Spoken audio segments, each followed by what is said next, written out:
यार पैसा के गर्ने होला बाउलाई फोन गर्छु एकपालि। ओहो छोरोले फोन गरेछ काठमाडौँबाट। हेलो सन्चै?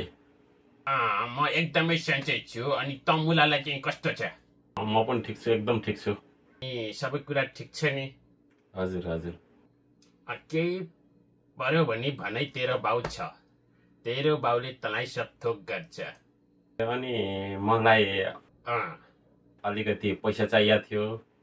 ए हैसिया चाहियो?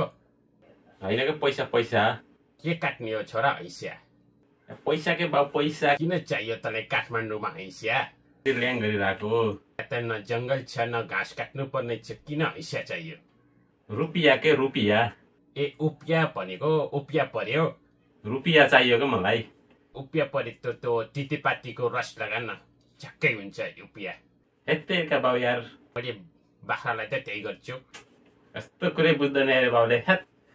उपियाको टेन्सनै नगर्न, तेरो बाउ छँदैछ, जे पहिले पनि गर्छ। ल ल बाबु ल है त, अहिले म एकदम बिजी भयो, भैँसी करायो, म घाँस काट्न गएँ है। केही पर्यो भने भन्। जहिले यस्तै ल्याङ गरिरहेको हुन्छ।